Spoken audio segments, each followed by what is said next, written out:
It's all because of you, oh you, yeah you. 안녕하세요. 2029학년도 10월 학평 해설 지구과학 1의 정영일입니다. 자, 간단히 총평은 말씀드렸습니다. 총평에서 여러분들이 꼭 맞아야 되는 문제들 다시 한번 틀리지 않았는지 보셔야 될 것 같고요. 그리고 어려운 문제들 물론 있죠.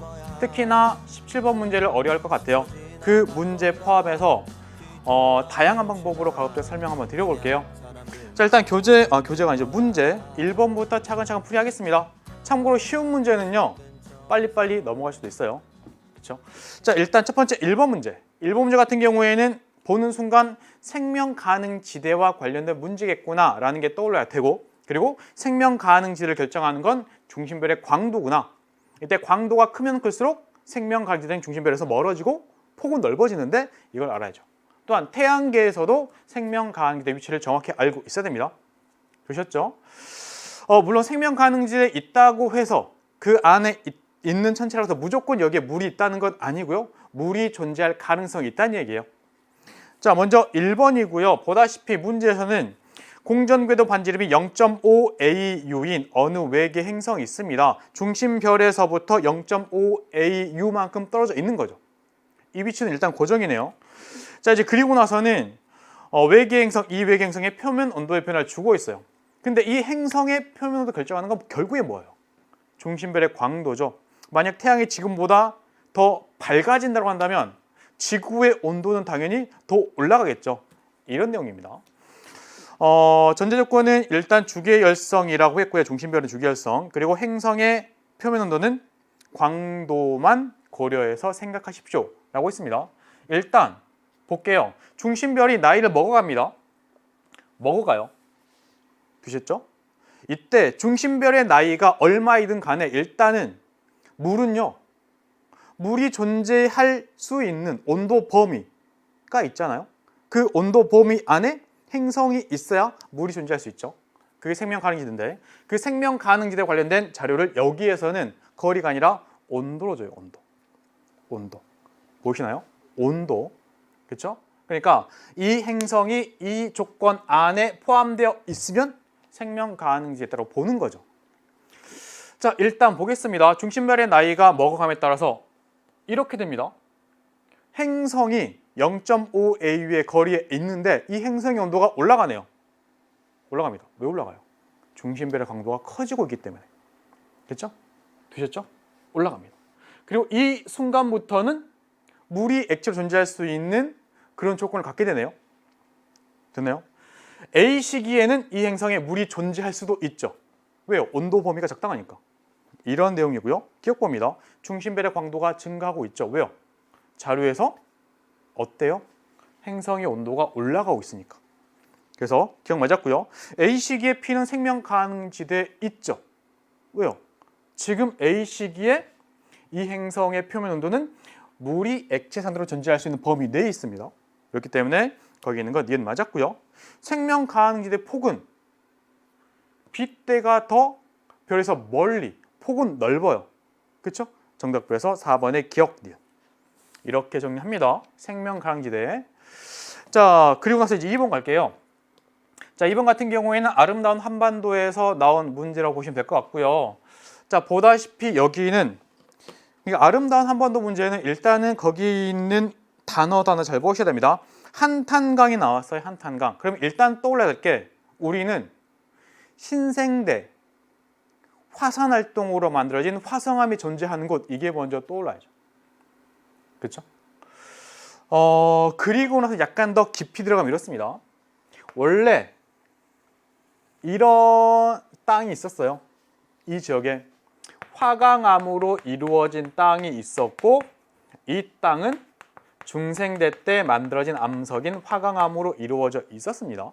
그런데 신생대 때 화산활동이 일어나요. 이때 화산활동 결과가 용암이 흘러나옵니다. 근데 용암이 유동성이 커서 잘 흘러가요. 그래서 이렇게 낮은 곳을 메꿔버리죠. 그래서 여기는 신생대 때 화산활동으로 만들어진 결국 현무암이 존재합니다. 요게 신생대. 그런데 이런 지역에 물이 흐르게 되면 물이 돌을 깎겠죠. 이렇게 점점 깎아갑니다. 깎아가요. 점점 깎아갑니다.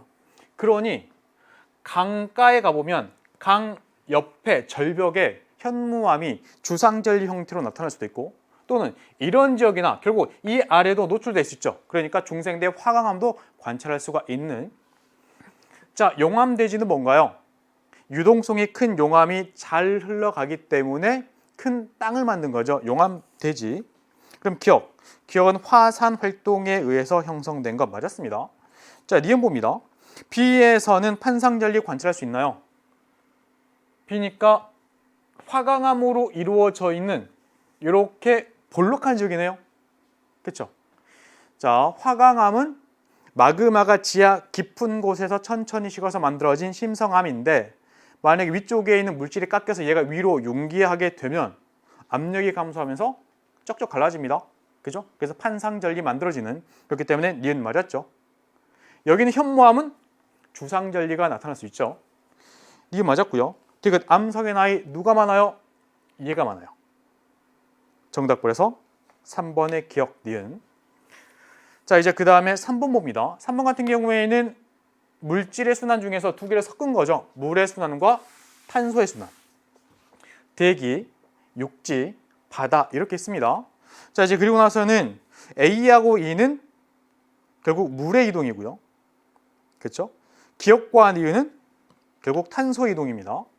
자, 그리고 나서는 이렇게 주네요. 대기하고 바다하고 바다, 육지, 대기는 모두 물, 수지, 평형 상태입니다. 라고 했고요. 그럼 이제 식을 여기에서 여러 개 만들 수 있잖아요. 물, 수지, 평형이니까. 자, 대기 입장에서는 물, 수지, 평형이니 들어오는 거.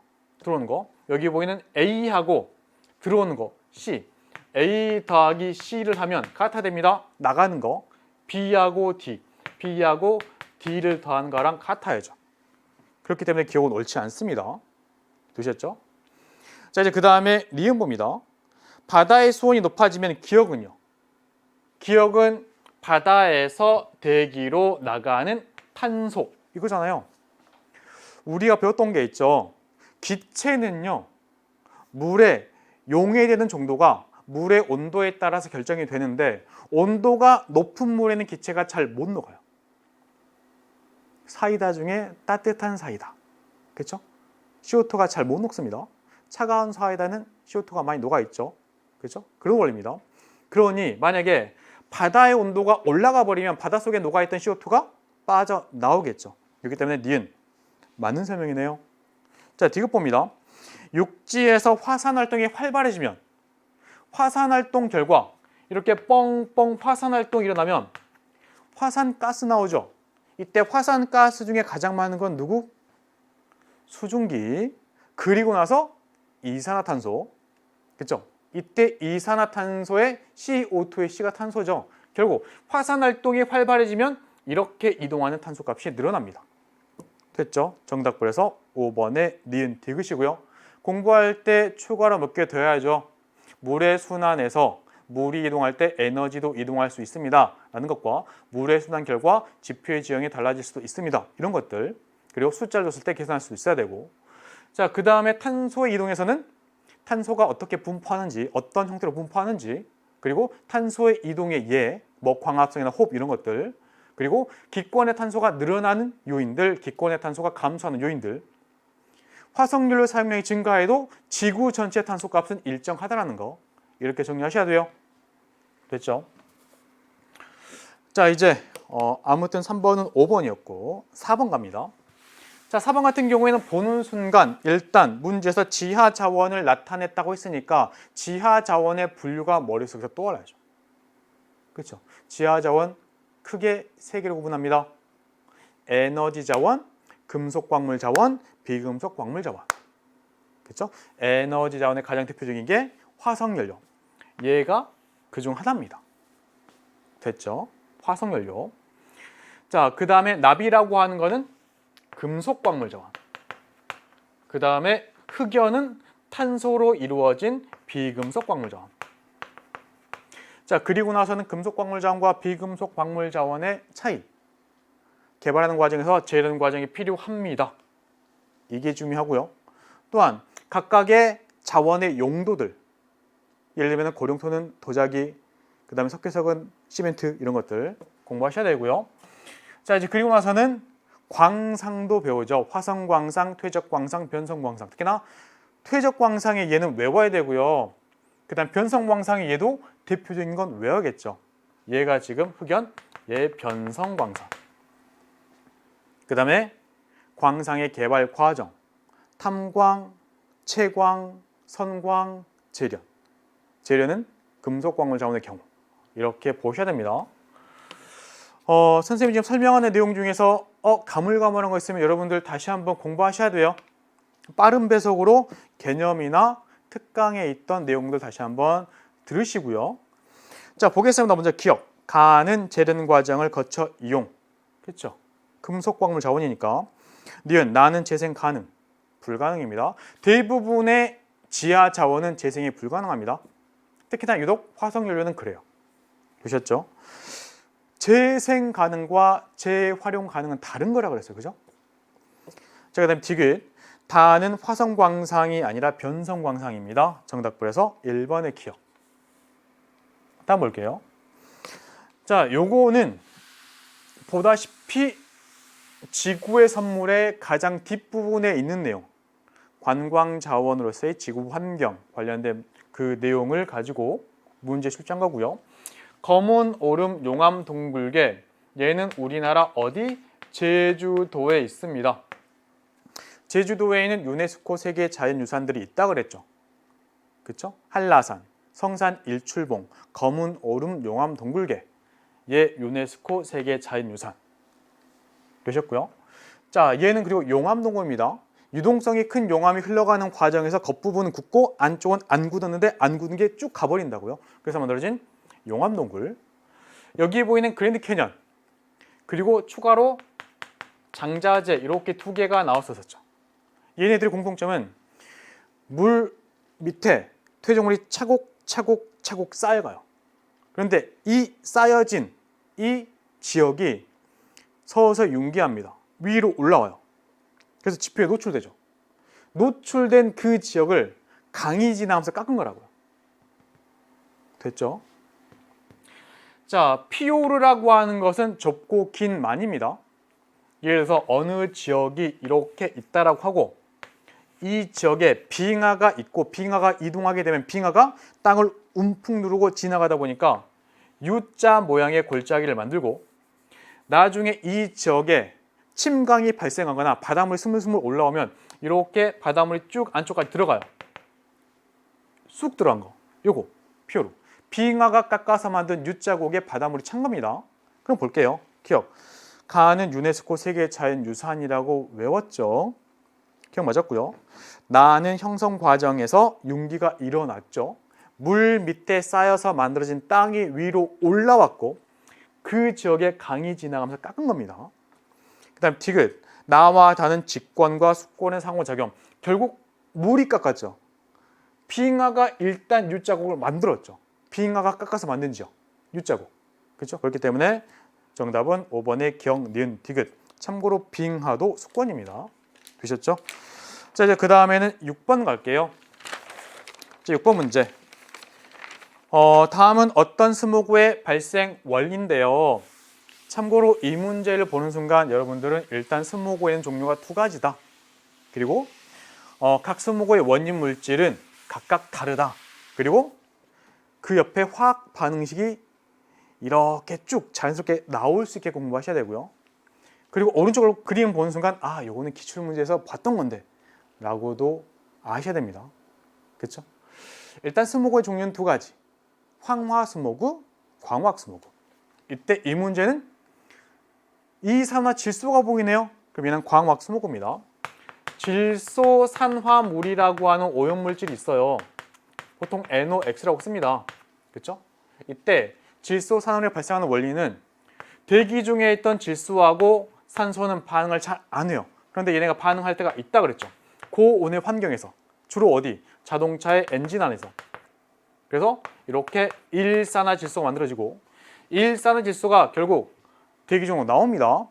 근데 얘가 대기 중에 산소랑 반응해서 NO2를 만들어요. 이산화질소. 요거. 이때 이 이 이산화질소가 물과 만나가지고 질산 만들면 산성비죠.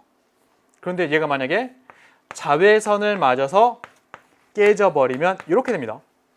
그쵸? 자외선. 얘는 산소 원자고요. 이 산소 원자가 주변의 산소 분자랑 만나면 O3 됩니다. 얘 오존이죠. 오존은 지표에 있을 때는 얘는 오염물질. 그렇죠? 주로 지금 얘 설명하는 건 대륙권에서의 반응이죠. 왜요? 자동차가 대륙권에 있으니까 이런 거고요. 또한 산소 원자 그리고 오존이라고 하는 얘네가 탄화수소와 만나면 광학산화물인 옥시던트 만들어요. 얘도 오염물질이죠. 옥시던트. 그러니 결국 얘네가 막 깔려있네? 대기 중에 깔려있네? 오염물질이 많아졌네? 이런 스모그가 광학 스모그, LA형 스모그, 그렇죠? 로스앤젤레스형 스모그 이렇게 표현합니다. 주로 언제 발생해요? 여름철 한낮에. 왜요? 자외선 필요하니까. 자, 보겠습니다. 그림 가는 같은 플라스크에 그림과 같은 플라스크에 공기와 이산화질소. 공기에 뭐가 있죠? N2도 있고 O2도 있겠죠. 거기에 이산화질소를 또 넣습니다. 그리고 나서는 오존 농도 측정을 해요. 측정. 자, 그리고 나서 자외선 발생기를 켭니다. 그러면 어떻게 될까요?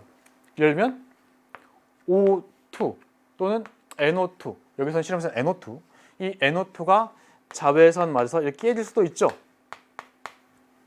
맞나요? 깨집니다. 이때 깨져서 나온 요거 산소 원자가 대기 중에 있었던 얘랑 만나면 뭘 만들죠? 오존 만들어요. 그럼 오존 농도 나에서는 가보다 높아졌겠죠. 그러니 거기 있는 거 기억. 플라스크 내부의 오존 농도는 가보다 나에서 높아요. 다시 자외선 발생기를 켜니까 얘가 자외선 맞아서 깨진다고요. 그러니까 여기에서는 여기는 이 식이죠. 깨졌죠. 그리고 이런 반응까지 일어나니 결국 오존 농도가 높아집니다. 기억 맞았고요. 자, 다 같은 경우는 이제 껐습니다. 끄고요. 플라스크에다가 탄화수소를 집어넣어요. 탄화수소. 그러면 이렇게 뿌옇게 되죠. 기출문제를 풀어본 친구도 알 겁니다. 이 구간에서 뭐가 발생할까요? 옥시던트 발생합니다. 옥시던트. 그렇죠? 얘랑 얘가 탄화수소 만나서 이렇게 되니까 얘 광화학산화물. 그럼 거기 있는 건 니은. 맞았네요. 자, 이 실험은 런던형 또는 황화스모그가 아니라 LA형, 로스앤젤레스형 광학스모그입니다. 됐죠? 정답 3번의 기억 니은. 자, 다음은 7번 볼게요. 7번 문제는 쉽게 풀어야죠. 그죠? 쉽게 푸셔야 됩니다.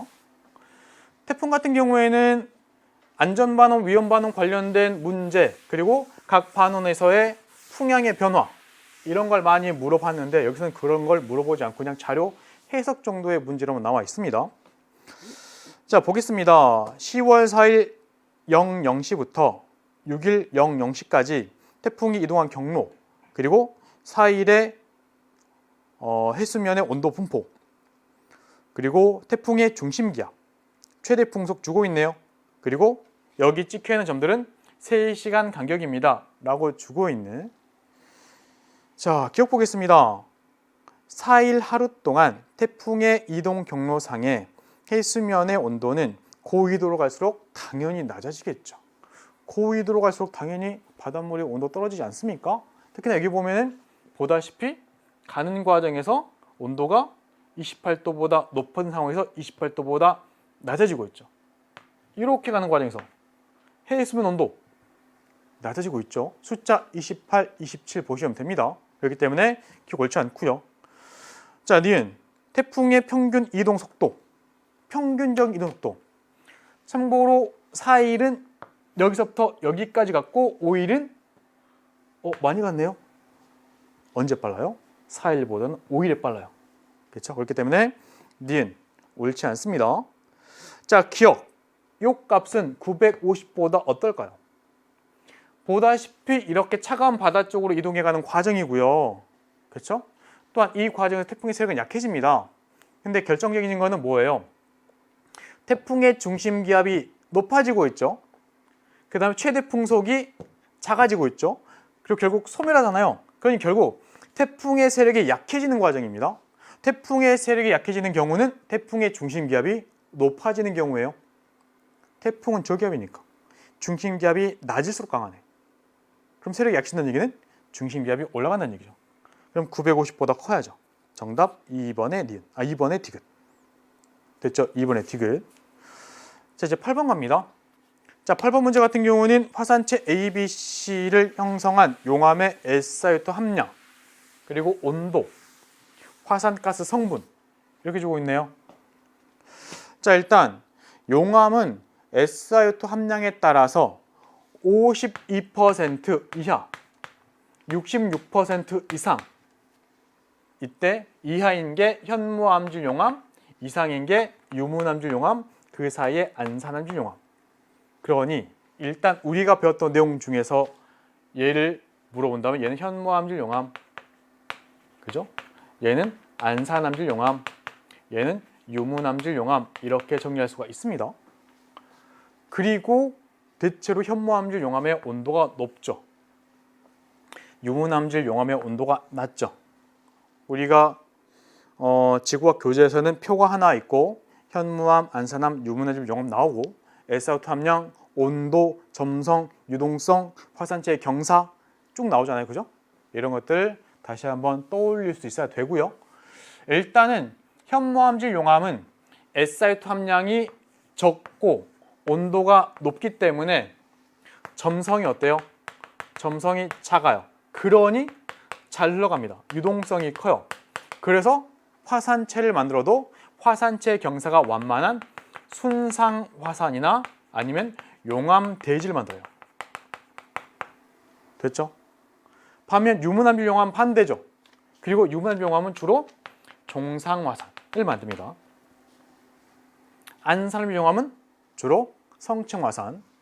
대표적인 순상 화산의 전체적인 모양이 순상 화산인 게 누구? 한라산.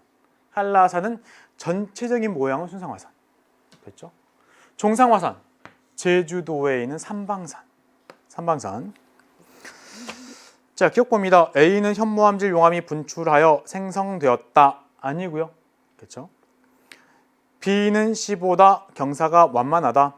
B는 C보다 완만하겠죠. 그렇죠? 현무암질 용암. 여기. 그 다음에 화산가스입니다. 가장 많은 기억은 누구? 예, 수증기. 그리고 그 다음 이산화탄소. 그리고 일부 SO2도 있는데 얘는 나중에 산성비의 원인 물질로 언급되기도 합니다. 그렇기 때문에 정답은 2번의 니은. 2번의 니은. 자, 이제 9번 보겠습니다. 9번 문제. 자, 9번 문제는 중앙 아메리카 부근의 판 경계와 지진의 진앙 분포를 나타내고 있습니다. 일단은 판 구조론 어렵게 나올 수 있어요. 그렇기 때문에 여러분들 지도 하나만 줘도, 그리고 지도에 판의 경계가 이렇게 표현되어 있지 않아도 그걸 딱 보고 여기는 대략 어떤 경계가 이 위치에 있는데 라는 걸 아셔야 돼요. 그걸 모르면은 자료 가지고 이제 풀긴 해야 되죠. 볼게요. 여기 보니까 판의 경계가 있습니다. 판의 경계.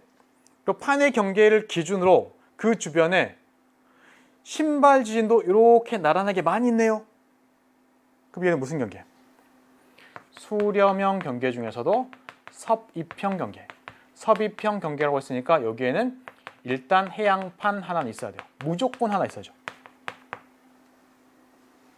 됐죠? 여기 들어오네요. 판의 경계 기준으로 천발, 중발, 신발 보입니다. 신발 지진 많이 있네요. 보이시나요? 그럼 여기도 수렴형 경계. 이렇게 여기 있는 게 수렴형 경계. 수렴형 경계 중에서도 마찬가지 섭입형 경계. 그럼 일단 여기에도 해양판 하나 있어야 돼요. 결국 해양판과 또 다른 판의 경계잖아요. 그러니 여기에는 판의 경계 중에 해구가 있어야 됩니다. 해구가 있어야 돼요. 그리고는 이제 이렇게 배를 보이시죠? 여기 보니까 이쪽에는 주로 판의 경계에 따라서 천발 지진이 나타납니다. 그럼 여기는 수렴형 경계보다는 발산형 또는 보존형이 있다는 얘기죠. 보존형. 참고로 여기 보이는 여기를 발산형이라고 본다면 얘는 보존형이에요. 보셨죠? 자, 기억 봅니다. A에서는 정단층보다 역단층. 여기는 수렴형 경계니까 역단층. 기억 맞았고요. B에는 해구 아니죠.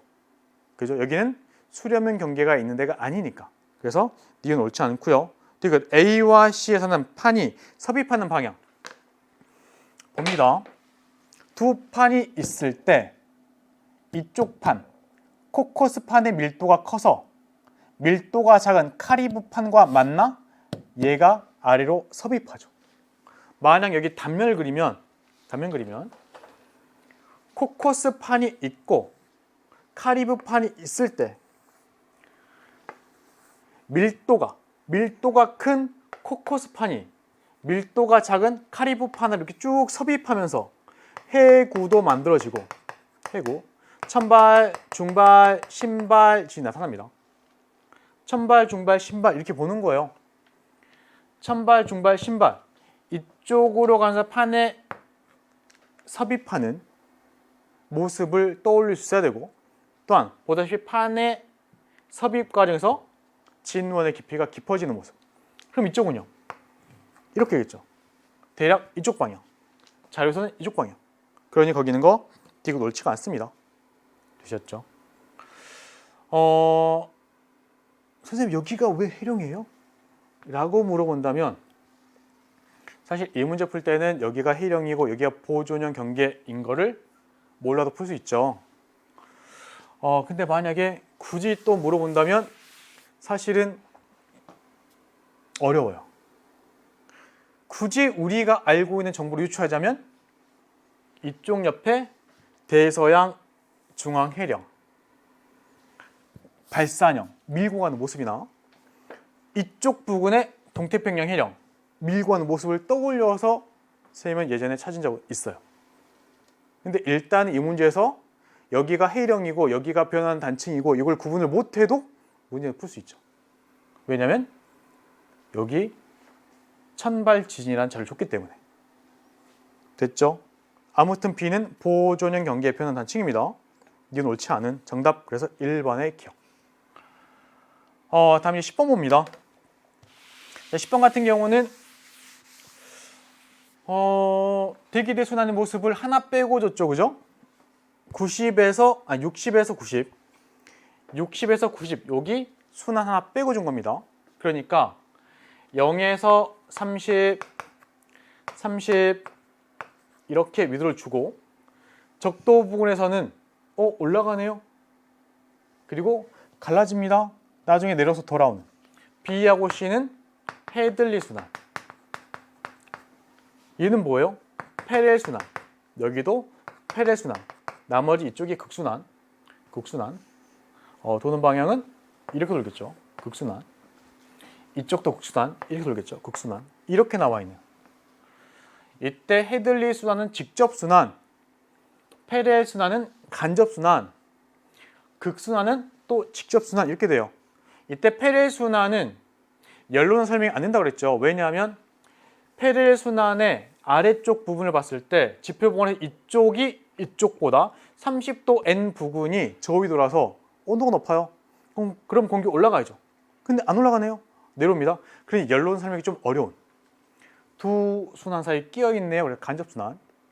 또한 공부해야 될 게 여기에는 헤들리 순환이 고위도로 가는 이 부분에서 공기가 정체돼요. 쌓여갑니다. 그래서 결국 내려와 버리는.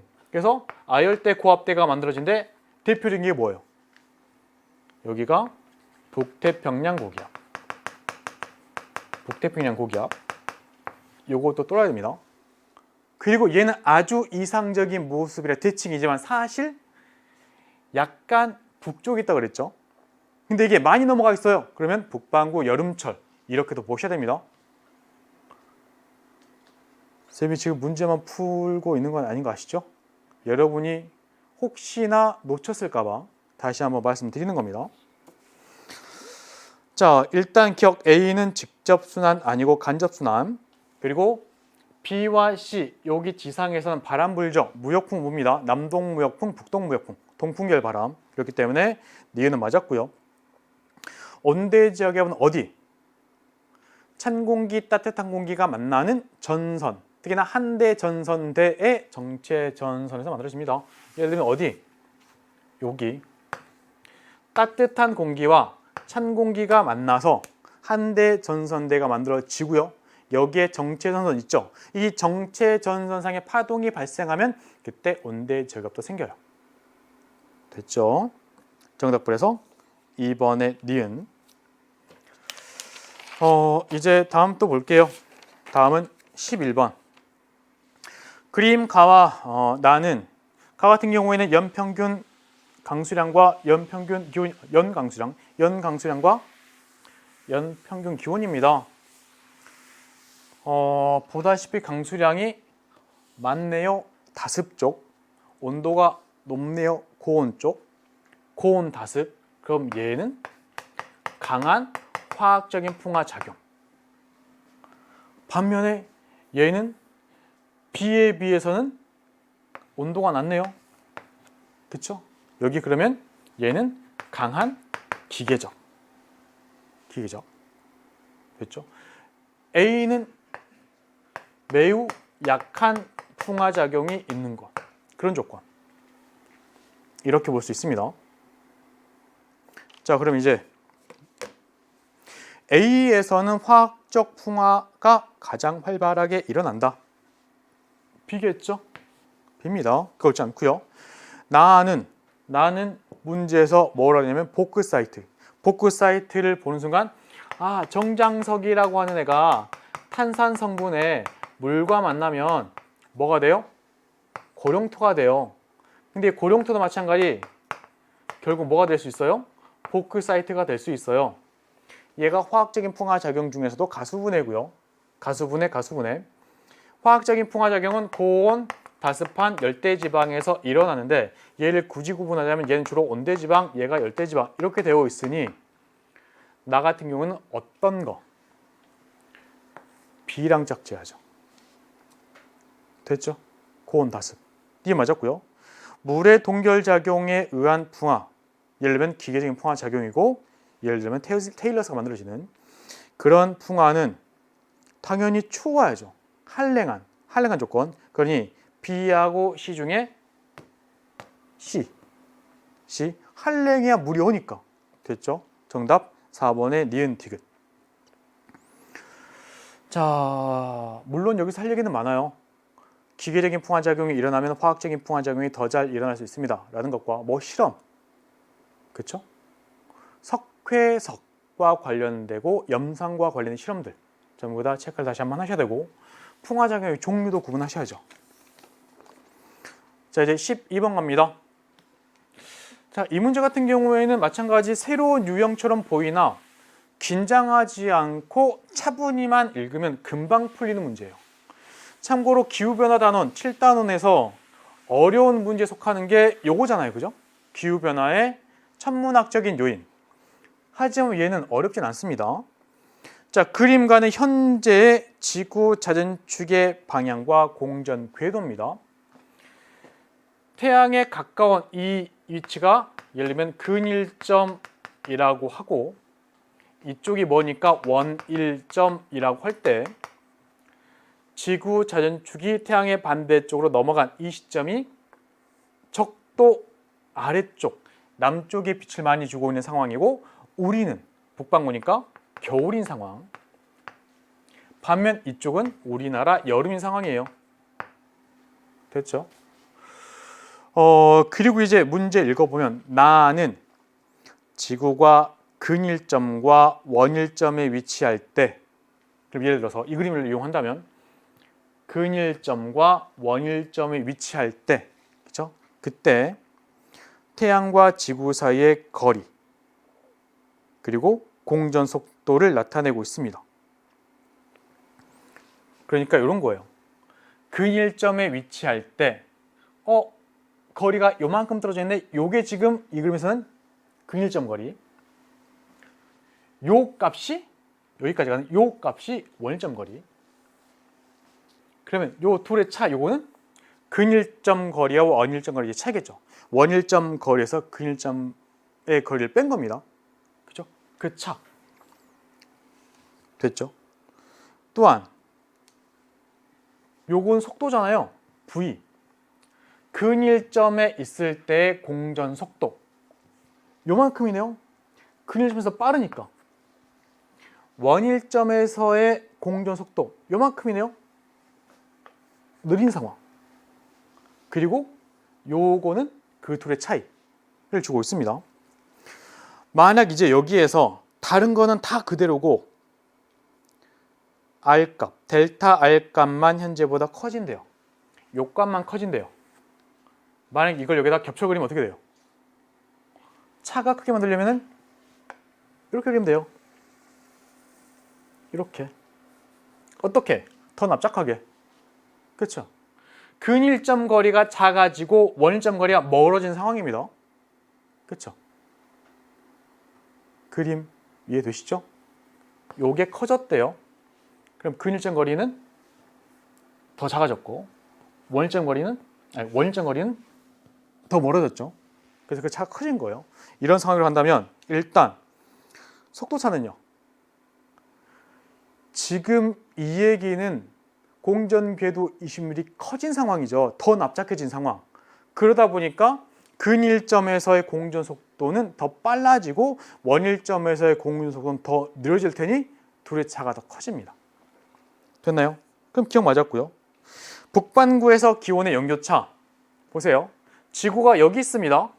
이때 자전축은 똑같은 방향이겠죠. 이때 북반구 근일점에서 겨울입니다. 원일점에서 똑같은 게 이렇게 있겠죠. 이때도 마찬가지 여름입니다. 우리 좀 어때요? 아, 겨울에 온도가 지금보다 올라가네요. 태양이 가까워지니까. 여름의 온도가 지금보다 낮아지네요. 태양에서 멀어지니까. 그러니 연교차는 줄겠죠. 그죠? 겨울엔 덜 추워지고 여름엔 덜 더워지고. 자, 원일점에 위치할 때 지구에 도달하는 태양 복사 에너지량은 원일점에 위치할 때 더 멀어졌으니 태양 에너지 도달량은 줄겠죠. 정답 3번의 기억 니은 되셨고, 자 이제 13번 봅니다. 13번 문제 같은 경우는 자료가 조금 애매해 보이나 이거 한번 생각 한번 해볼게요. 자, 온대저기압이 있습니다. 전선 동반하는데 온난전선과 한랭전선 동반을 해요. 이때 온대저기압은 편서풍위에서 이렇게 이동이 갑니다. 그러니 관측자 입장에서는 위치가 이렇게 변해간다 그랬죠. 우리 지역은 일단 뭐가 먼저 통과? 온난전선 통과하고 그러면서 한랭전선 통과를 해요. 이때 온난전선 앞에서는 바람이 남동풍이 불어요. 그리고 기온은 낮아요. 그런데 온난전선 지나간 이 상황이 되면 바람은 뭐가 불어요? 남서풍이 불어요. 기온은 올라가요. 한랭전선 지나갔습니다. 그럼 이 지역은 바람이 뭐가 불어요? 북서풍이 불어요. 북서풍. 그리고 기온은 낮아집니다. 그러니 보세요. 온난전선 통과하는 순간 남동에서 남서로 변하고 기온이 올라가면 되고, 기온 또는 온도 올라가면 되고, 한랭전선 통과하는 순간 남서에서 북서로 바뀌면서 기온이 떨어지면 돼요. 그럼 이제 보겠습니다. 여기가 남풍이네? 아, 너 남동풍이 불었다. 여기가 서풍이네? 남서풍으로 변했네. 그럼 이 시점 어딘가에서는 온난전선 통과. 남동에서 남서로 바뀌었으니까. 그리고 남서에서 북서로 바뀌었네? 그럼 이 시점 어딘가에서는 한랭전선 통과. 그러고 봤더니 이 지점 언젠가는 기온이 올라갑니다. 기온이 올라가고 기온이 뚝 떨어지죠. 기온이 떨어지고 있고. 그러니 대략 이 시간쯤에 온난전선 통과, 이 시간쯤에 한랭전선 통과 이렇게 보는 거예요. 기본 개념만 알고 있으면 어떤 자료가 나와도 금방 해석 가능하다고요. 그랬죠? 남동에서 남서로, 남서에서 북서로. 기온 올라가네, 기온 떨어지네. 보셨죠? 자, 기억. 풍향은 대체로 시계 방향으로 변했다. 지금 풍향이 남동에서 남서, 남서에서 북서로 바뀌는 거잖아요. 동풍 계열의 바람이었다가 남동, 남풍, 남서, 서풍, 북서 이런 거니까 관측자 입장에서 바람이 이렇게 변해가는 과정입니다. 바람 이렇게 돌잖아요. 무슨 방향? 시계 방향. 기억 맞았고요. 한랭전선은 13일 0시 요거 이전일까요? 이거 넘어서겠죠. 그렇죠? 요거 이전일까요? 넘어서겠죠. 됐죠? 이제 그 다음에 디귿. 저기압의 중심은 관측자 입장에서 관측자의 북쪽을 지나간 겁니다. 북쪽. 관측자의 남쪽을 지나가면 관측자가 있고 온대저기압이 이렇게 지나갔다는 얘기니까 전선이 이 지역을 통과하기가 어렵죠. 그리고 풍향은 대체로 어떻게 변해야 돼요? 저기압 쪽으로 부니까 대체로 북풍을 많이 포함하고 있어야 되고 도는 방향 보이시나요? 시계 반대 방향. 풍향의 변화 시계 반대 방향. 정답으로서 1번의 기억입니다. 관측자의 북쪽을 지나간 경우라는 거. 관측자의 남쪽이 아니라. 자, 14번 갈게요. 자, 14번과 관련해서 천체 관측의 문제인데요. 내용 하나를 착안하지 못하면 풀 수 없을 수도 있어요. 그렇죠? 2점짜리 문제이긴 하나 어렵게 느껴진 친구들이 많을 것 같고요. 기본에 충실해서 설명드려보겠습니다. 읽어보니까 북극성의 고도가 45도래요. 북극성의 고도는 그 지방의 위도. 이 지역 위도가 45도란 얘기고 북극성이 보이죠? 그럼 북반구. 그래서 이 지역의 정보가 나왔습니다. 그리고 지평선을 삥 돌려 그렸고 가운데가 천정이네요. 천정은 뭐죠? 관측자의 머리 위. 그죠? 머리 위. 이 모습을 우리가 알고 있는 천구랑 연결시켜 보면 지구, 관측자, 북반구 중위도에 있네요. 지구를 기울이면 되니까. 천구. 관측자의 머리 위 여기가 천정. 발 밑이 천저. 서 있는 땅이 지평선. 그러니 이 아이가 하늘을 올려다본 모습을 지금 표현한 거죠. 땅속은 안 보이니까. 올려다본 모습. 그리고 지구의 북극에서 쭉 올라가면 천구의 북극이 있습니다. 이 주변에 북극성 있죠. 천구의 북극. 이때 천구의 북극의 고도 요게 그 값이고요. 얘가 45도란 얘기인데 이게 그 지방의 위도라고요. 자, 여기에다가 천구의 적도 그립니다. 천구의 적도는 어떻게 그려요? 천정에서 위도값만큼을 내려간 다음에 그리면 된다 그랬죠. 천구의 적도. 예. 천구의 적도. 그럼 여기 몇 도 또? 45도. 자, 천구의 적도상에 있으면 저기값이 0도고 증가해서 여긴 저기값 플러스 90도입니다. 지금 천정의 적은 얼마? 플러스 45도네요. 왜요? 45도 올라가 있으니까. 자, 명칭. 천구의 북극 아래 여기가 북점. 북점. 반대쪽이 남점. 북쪽 보고 오른쪽은 동점. 이쪽은 서점. 이렇게 올려다 봅니다. 와, 천정 있네? 천구의 북극 있네? 올려다 본 모습이니까 동점, 서점. 그걸 주고 있다고요. 보이시죠? 이 그림 이렇게 있잖아요. 이렇게 들고 보면 돼요. 또는 북쪽을 향하게 들고 보면 돼요. 아, 북쪽이다. 아, 이쪽이 동쪽이네.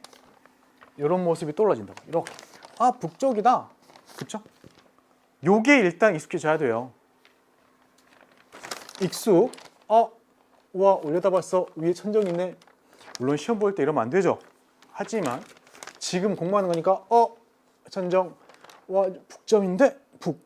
어라 이쪽 보니까 동쪽. 동점. 자 이제 그러고 봤더니 여기가 지금 A는 어디? A는 천정에서 남쪽으로 가는 그 과정에 있고요. 여기다 표현한다면 여기 있습니다. A. 자 이때 지구가 자전합니다. 전체가 일주운동하죠. 일주운동하는 경로 일주권이 어떻게 그려져야 돼요? 이렇게 해요. 나란하게.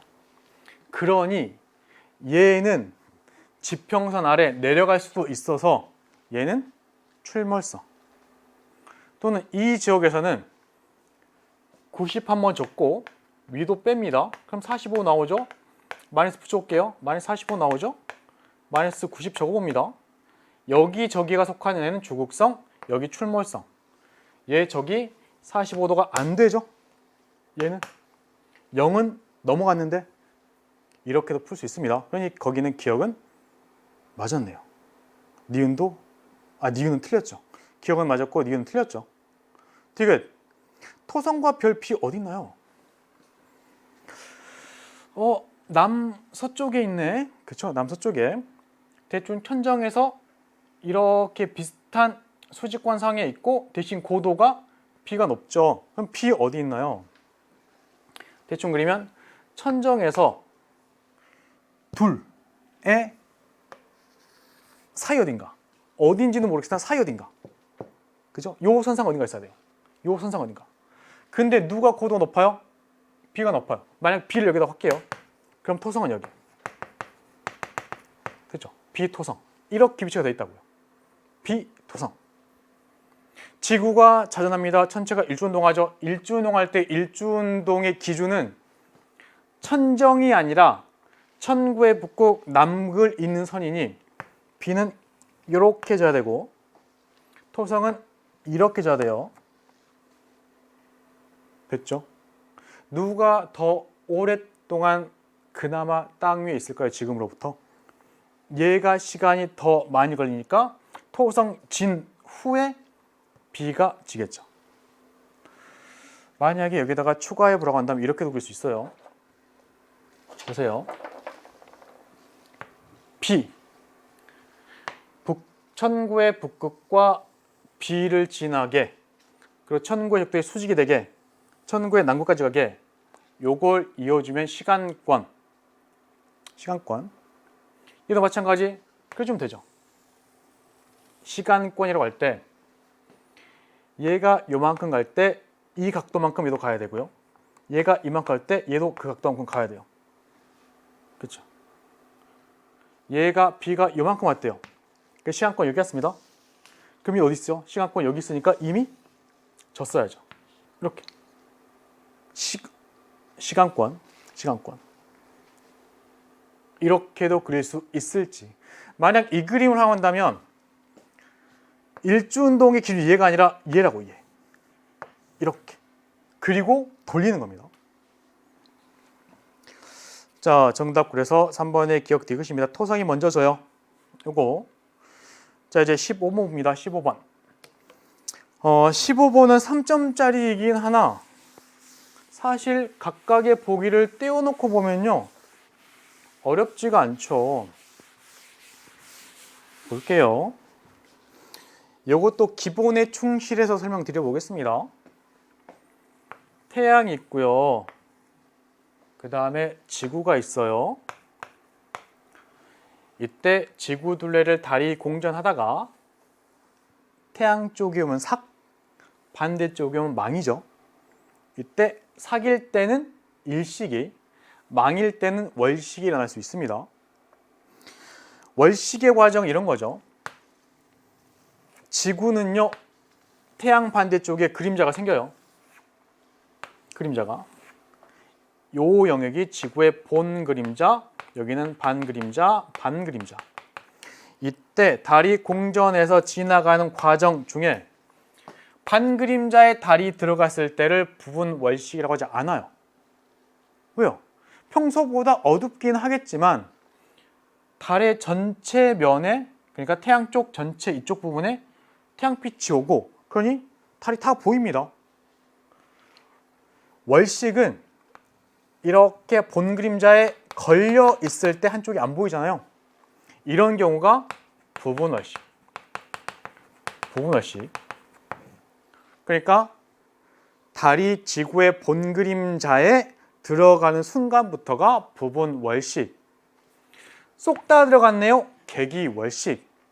빠져나오는 과정에서 일단 본 그림자에 아직 걸려 있습니다. 부분 월식. 쏙 다 빠져나왔으나 반 그림자에 있을 때는 부분 월식으로 안 그래요. 되셨죠? 부분 월식 시작 시점 A라고 한다면 기억봅니다. A일 때 달은 지구의 반 그림자 속에 들어가기 시작한 게 아니라 본 그림자에 들어가기 시작하는 시점. 기억 옳지 않고요. 니은 개기월식이 시작된 시각. 일단 딱 보고 우리나라네? 그리고 얘네 어느 쪽 하늘인가요? 서쪽 하늘입니다. 왜죠? 얘네가 일주운동하는 걸 선으로 이어보면 이렇게죠. 그죠? 달과 태양 행성인데 오른쪽 아래로 내려갑니다. 만약 동쪽 하늘이었으면 얘는 어떻게 가죠? 이렇게 뜨고 있어야죠. 동쪽 하늘, 얘는 서쪽 하늘. 이어지는 요 경사의 방향 보고 찾아야 돼요. 그리고 경사 방향 보고 이렇게 일주운동하고 있는 데도 찾아야 된다고요. 됐죠? 여기 서쪽 하늘. 자, 이때 달이 서쪽 하늘에 있습니다. 근데 그 달이 뭐예요? 보름달이죠. 보름달이 서쪽에서 보여요. 이걸 가지고 태양이 있고 지구가 있고 달이 돌 때 보름달이면 여기 있네요. 그렇죠? 보름달은요. 지구에서 태양 쪽은 12시, 반대쪽은 24시, 지구 반시로 돌 때 18시, 18시, 여기 6시라고 본다면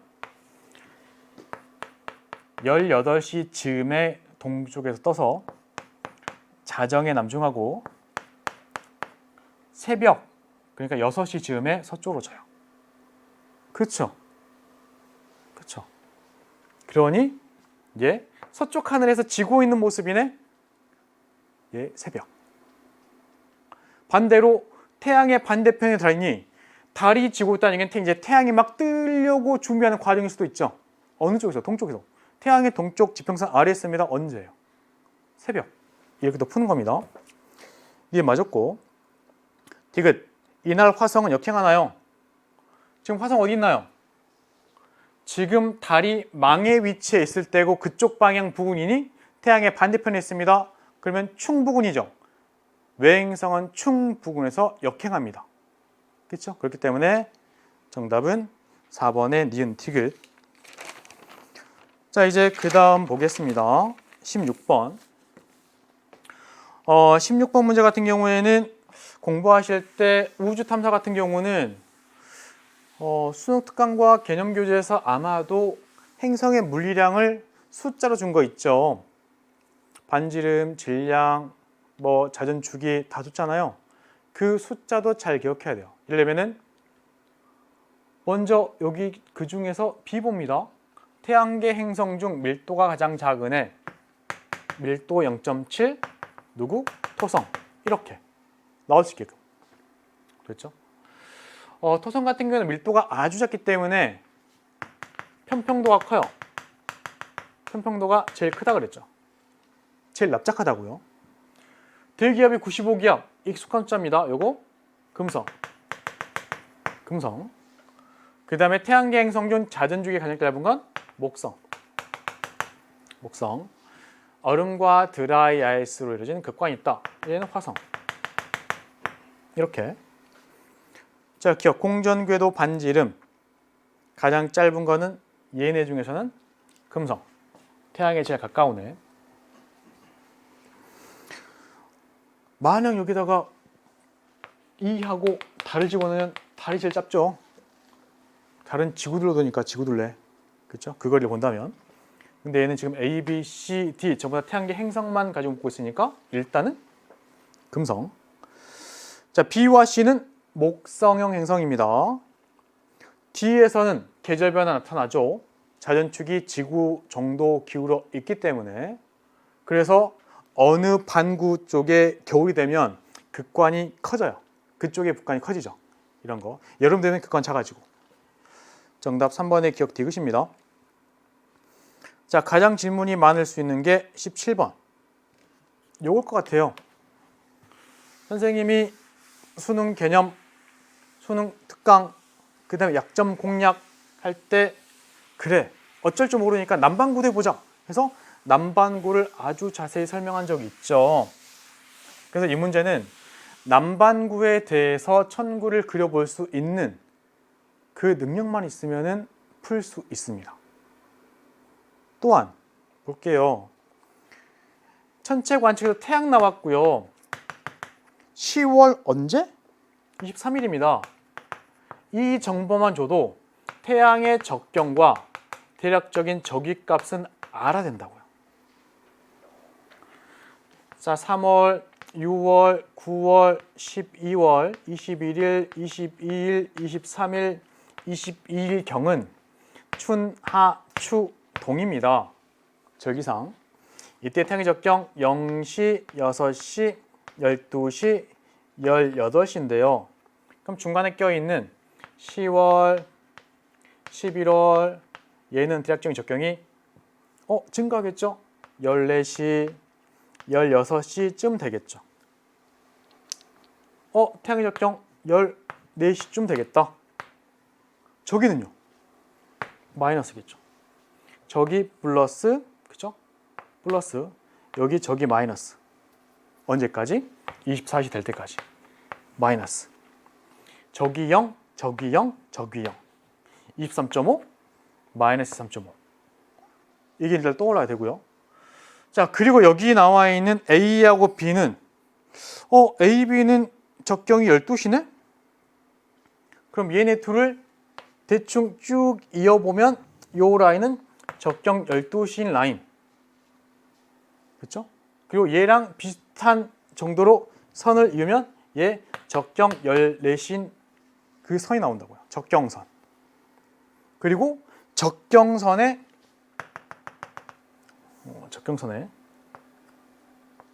직각이 되게 쭉 선을 그려주면 얘가 천구의 적도의 정보를 주는, 얘가 천구의 적도라는 의미가 아니라 천구의 적도가 이런 방향으로 기울어져 있네요 라는 거예요. 왜요? 얘가 적경선이니까. 그렇죠? 얘가 시간권이니까. 그렇나요? 천구의 적도는 얘랑 직각이 된 방향을 갖고 있어야 되고 어딘지는 모르겠으나 그리면 된다고요. 됐고. 여기는 뭔가요? 요렇게가 12시, 여기가 14시. 그럼 천구의 적도는 어딘지는 모르겠으나 대충 이런 형태로 방향이 그려져 됩니다. 여길지 여길지 여길지도 몰라요. 됐죠? 물론 저기 값을 얘네가 알기 때문에 대략적 위치는 그릴 수는 있으나 일단은 문제 풀 때는 방향이 중요하니까. 됐죠? 첫 번째. 자, 그런데 신기합니다. 내가 얘를 바라볼 때 왼쪽으로 가면서 적경이 감소하고 있네? 왼쪽으로 가면서 적경이 증가하고 있네? 이런 차이가 있죠. 보세요. 이렇게 가면서 감소, 이렇게 가면서 증가? 그러니까 이쪽으로 가면서 감소인데 이쪽으로 가면서 증가하고 있죠. 그죠? 반대 경향이네요. 자, 이걸 가지고 우리가 배웠던 것도 활용합니다. 북반구 중위도의 관측자 입장에서 천구를 그려보면 일단 쟤네 위도가 중위도라는 얘기는 아니고요. 익숙한 그림이니까.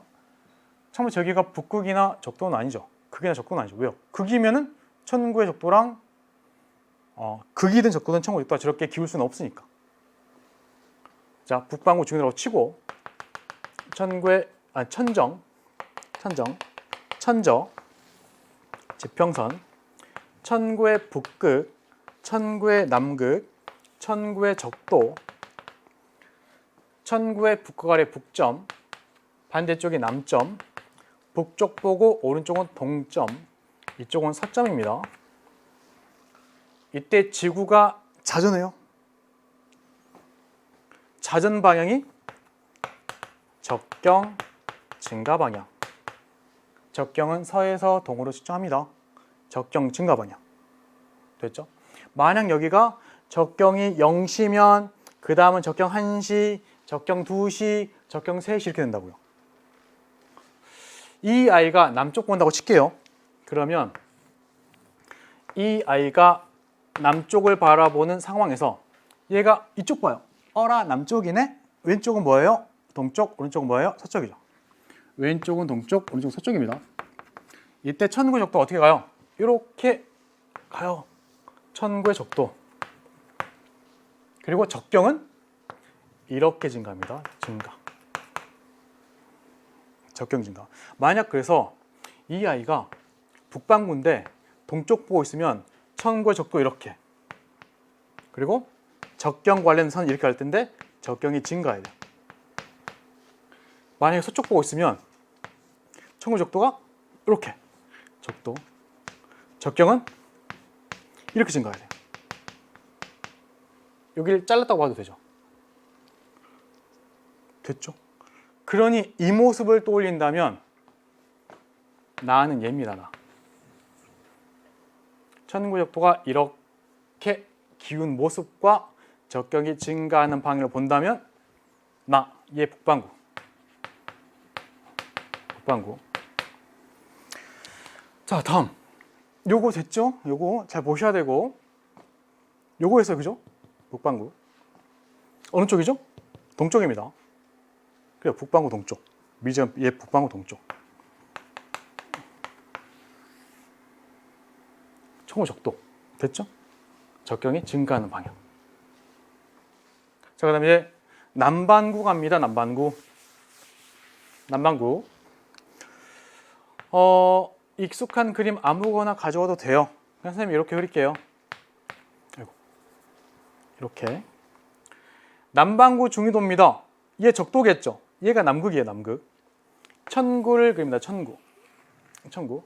관측자의 머리 위 천정, 발 밑은 천저, 서 있는 땅은 지평선. 남극에서 올라가면 여기 천구의 남극, 천구의 북극, 적도 연장에서 천구의 적도.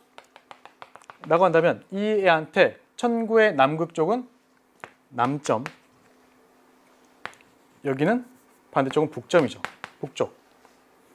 상상하면 돼요. 여기 있는 애한테 야, 북극 어디니? 이쪽 방향이에요. 이쪽이 북쪽이라고요. 그죠? 자, 그리고 나서 이쪽은 동쪽, 서쪽입니다. 방향은 이렇게 봐요. 남반구든 북반구든 북쪽 보고 있을 때 왼쪽은 서쪽, 오른쪽은 동쪽이죠. 이해가 안 되면 우리나라 그래요. 야, 우리나라 여기 있네. 어라, 이쪽은 서해안, 이쪽은 동해안이다. 그렇죠? 동해안. 그래서 서쪽, 동쪽. 자, 이때 지금 여기에서 그랬던 얘가 뭐였죠? 천구의 적도. 적도. 이때 지구가 자전하죠. 그러면 지구의 자전 방향, 요게 적경의 증가 방향. 적경의 증가 방향. 천구의 적도가 있고 적경의 증가 방향. 마찬가지 서에서 동으로 적경 측정하는 과정이랑 똑같습니다. 그럼 얘를 만약 그리면 그래, 내가 오늘 북쪽 하늘 보고 있어. 북쪽 보고 있어. 얘가 이렇게 보는 거죠. 북쪽. 어라, 이때 왼쪽은 서쪽, 오른쪽은 동쪽이에요. 천구 적도 이렇게 가고 있습니다. 이렇게. 얘 천구 적도. 이때 적경의 증가 방향. 이번에는 이렇게죠. 그러니 내가 만약에 나는 남반구에 살고 있고요. 서쪽 봤어요. 천구 적도. 적경 증가.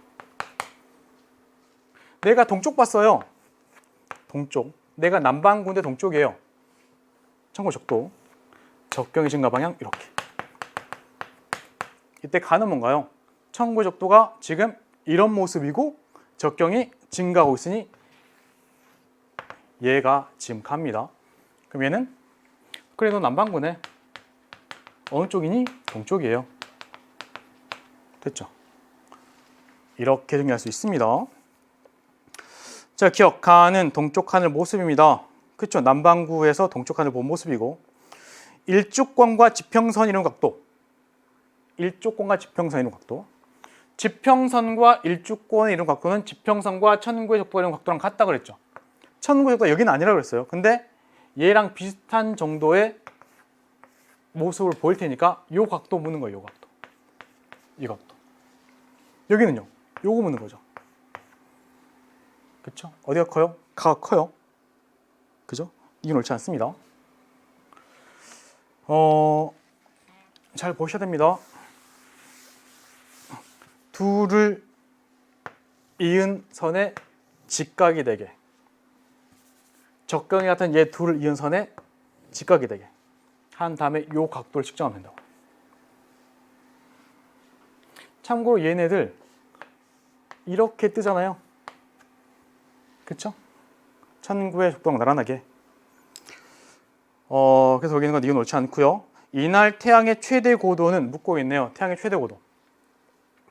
일단 태양의 저기는 마이너스입니다. 마이너스고요. 최대 고도를 묻고 있고 최대 고도를 그릴 때 일단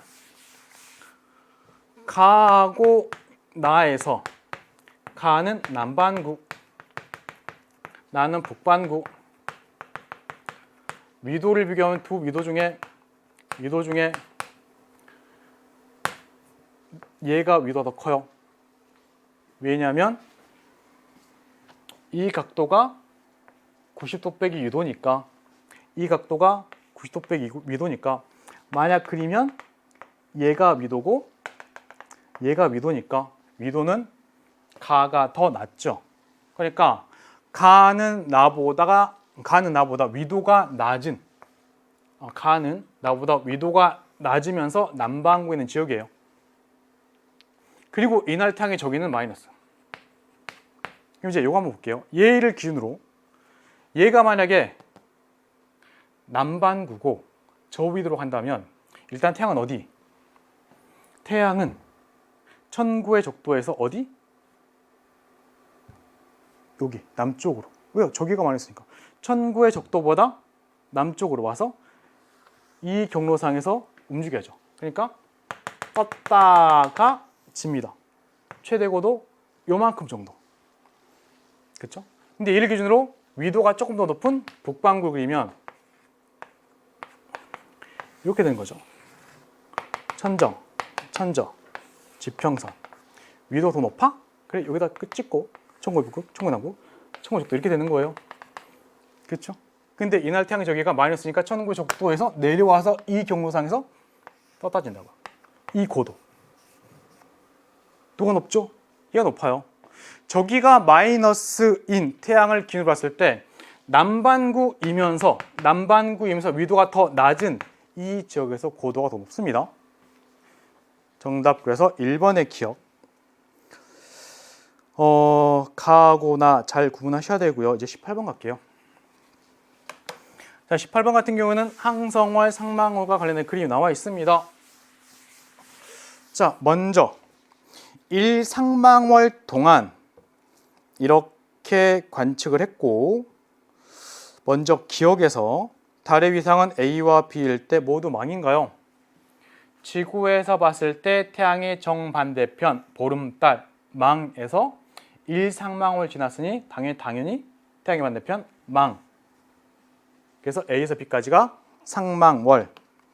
일단 기억 맞았습니다. A, B 모두 망이고요. 그 다음에 A에서 B까지 공전하는 데 걸린 시간 상망월 며칠? 29.5일. 29.5일. 그런데 달의 자전주기는 27.3일. 그죠? 그렇기 때문에 니은 맞았습니다. 상망월은 29.5일, 달의 공전주기 또는 달의 자전주기는 27.3일. 그렇죠? 달의 공전주기는 뭐라 그랬죠? 항성월이라고 했어요. 항성월. 상망월은 음력의 기준입니다. 음력. 이 맞았고요. 현재보다 달의 공전주기가 짧아지면 어떻게 될까요? 보세요. 요거 쟤를 약간 다시 그려보면 태양이 있고 지구가 있습니다. 지구들의 달이 이렇게 공전해요. 공전합니다. 이때 다른 지구들의 공전 주기가 27.3일이고요. 27.3일 후에는 어떻게 되냐면 지구가 이만큼 왔을 때 달은 어디? 여기 와요. 평행한 선상에 27.3일 동안. 근데 만약에 달의 공전 주기가 짧아진대요. 그러면 상황이 이렇게 바뀌는 거죠. 태양이 있고 지구가 있고 지구들의 달이 도는데 여기 있던 애가 더 빨리 간대요. 라고 한다면 27.3일 되기 전에, 그러니까 지구가 요만큼의 각도를 가기 전에 이미 여기 옵니다. 그쵸? 됐죠? 이런 상황. 그럼 1상망월이면 얘가 27.3일에서 요만큼의 각도를 더 가서 반대편에 와야 돼요. 반대편에. 그런데 얘는 27.3일 되기 전에 항성월 됐고 더 빨리 가니까, 그리고 더 작은 강만 더 들어오면 되니까 29.5일보다 작게 걸리겠죠. 되셨죠? 그리고 세타 값도 작아집니다. 맞나요? 이게 사실 이 세타 값의 의미는 1상망월 동안 지구가 공전한 각도예요. 예를 들면 29.5도 정도. 근데 얘는 29.5도보다 얘는 짧아진다고. 그렇죠? 이 각도가 항성월까지의 각도도 작고, 그 추가로 상몽월 될 때까지 걸린 추가 시간도 짧고, 그러니 얘가 가는 각도가 워낙에 처음보다는 짧아지는, 그리고 작아지는. 정답 5번입니다. 자, 이제 19번 볼게요. 자, 19번 같은 경우에는 엘니뇨, 라니냐 관련된 문제고요. 마찬가지 이 문제는 엘니뇨, 라니냐의 정의, 그리고 각각의 차이점, 그 내용을 전부 다 이해해야 되는데 학습 방법은 똑같다고 그랬습니다. 평상시를 정확히 공부하고 평상시를 반대로가 엘니뇨, 평상시를 강하게가 라니냐.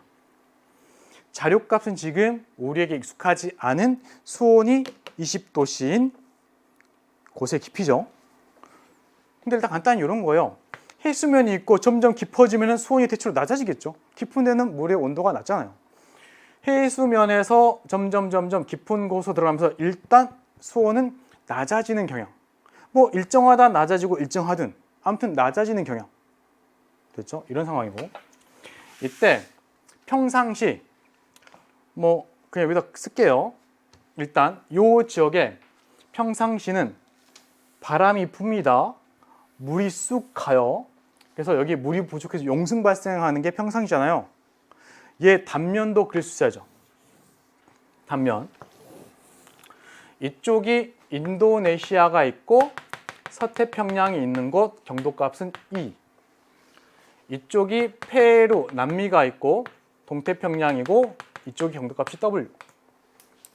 평상시의 모습을 먼저 그려보면, 평상시 무역풍 때문에 남쪽도 해류가 쭉 가죠. 그래서 평상시에 경사 이렇게 돼 있고요. 물이 부족하네요. 기분대로 물이 올라옵니다. 그래서 찬물이 이렇게 올라와요. 찬물. 찬 해수층. 얘가 따뜻한 해수층. 됐죠? 엄밀히 보면 얘를 우리가 수온 약층으로 봐도 돼요. 온도가 급격히 떨어지는. 자, 이게 평상시입니다. 그런데 엘니뇨 때는 평상시보다 무역풍이 약해지니 해류도 약해져서 물이 잘 안 가고 이렇게 돼요. 해수면 경사가 완만하게. 용승 약해서 찬물이 잘 안 올라옵니다. 그래서 따뜻한 물이 여기까지 내려가 있어요. 됐죠? 평상시, 아니 엘니뇨 때 따뜻한 해수층이 더 두꺼워져 있는. 라니냐는요, 색깔 하얀색으로. 라니냐는 무역풍이 강해집니다. 물이 더 많이 갔죠. 쑥. 물이 많이 부족하네요. 용승도 강해집니다. 쑥. 따뜻한 해충이 더 얇아졌죠. 그렇죠? 그럼 결론을 보면 수온이 20도씨가 되는 층은 엘니뇨 때는요, 일단 표층의 수온도 이쪽은 높고 높고 엘니뇨 때. 그리고 온도가 높은 층이 그래도 두껍게 있죠. 그럼 20도씨가 되는 층은 생각보다 깊을 수가 있고, 라니냐는 표충선이 일단 낮죠. 그리고 따뜻한 해충이 그렇게 많지가 않죠. 두껍지가 않죠. 그러면 얕은 깊이에서 그 온도가 나타나는 층이 나타날 수도 있어요.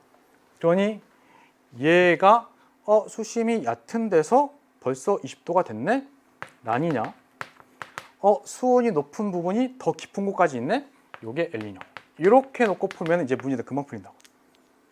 그러니까 이거는 자료를 보고 라니냐가 어떤 거고 엘니냐가 어떤 건지만 잘 찾아내면 금방 풀립니다. 자, 기억 볼게요.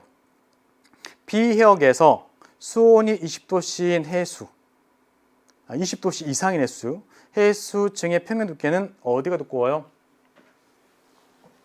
예를 들면 이 선을 20도라고 본다면 20도씨 이상은 이 위쪽의 층이겠죠.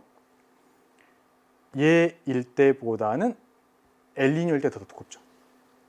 얘보다는 얘에서. 그렇죠? 그렇기 때문에 거기 있는 거 기억, 옳지 않습니다. 가보다 나에서 두꺼워요. 일단 나일 때 표충선도 높고 따뜻한 해수층도 더 두껍고 더 깊은 데까지 있고 하니까 이게 옳지 않고, A 해역의 강수량, 평상시 이쪽 비가 많이 오죠. 엘니뇨 때는 가뭄듭니다. 라니냐 때는 비가 더 와요. 그러니 니은은 맞았죠. 남적도 해류, 평상시보다 엘니뇨 때는 약해지고 라니냐 때는 더 강해집니다. 그죠? 정답 그래서 2번의 니은. 자, 이제 마지막 문제 볼게요. 마지막 문제, 요거는 외계행성 탐사 방법과 관련된 문제 중에서 식현상과 관련된 내용 나와 있습니다. 자, 식현상 설명드리면 이렇게 드릴 수가 있죠. 별 있습니다. 별 둘레를 행성이 돌고 있을 때 이 행성이 별 앞을 가리면서 지나갈 때 이 별의 밝기가 감소해요. 왜요? 가려지니까. 그래서 식현상. 이때 그 과정을 조금 더 세분화해서 그려보면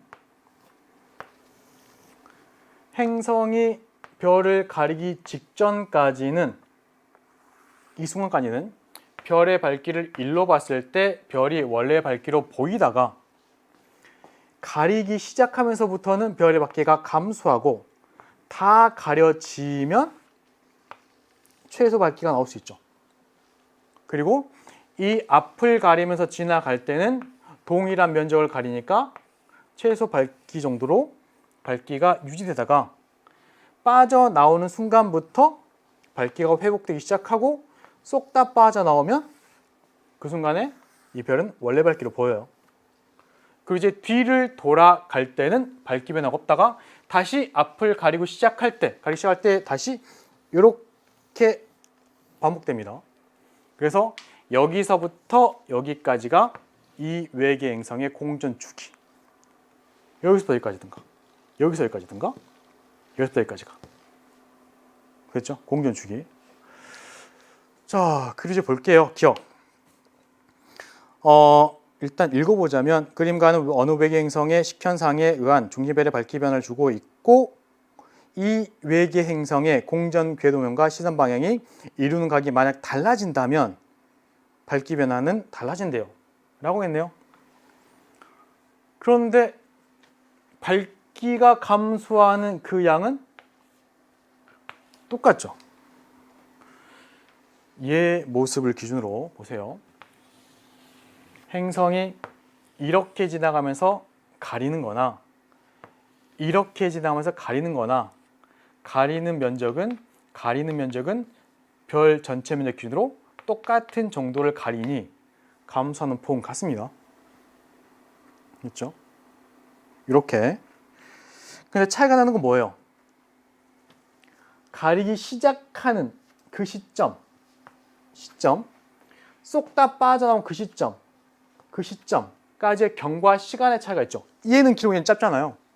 그러니 가는, 예를 들면은 외계행성이 이렇게 가는 과정이고 시간이 많이 걸렸고, 그렇죠? 이 경우는 이 순간부터 이 순간이라서 시간이 그나마 적게 이렇게 걸릴 수 있는 이런 모습의 차이뿐밖에 없습니다.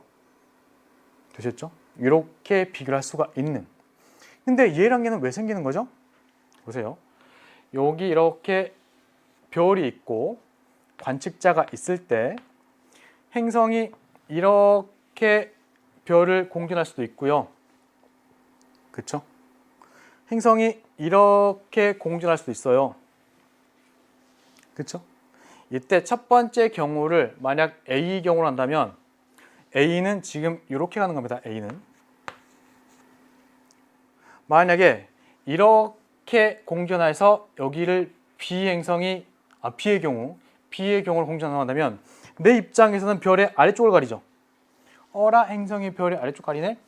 이렇게 가리네? 얘가 B의 경우에 가리는 과정이라고 보시면 되는 거예요. 얘를 A 상황의 공전 궤도로 한다면 이렇게 간다고 했을 때 얘 B 이때는 내 입장에서 이 행성이 별의 하단부를 가리죠. 이렇게 간다고요. 됐죠? 이렇게 볼 수 있는. 그럼 기억.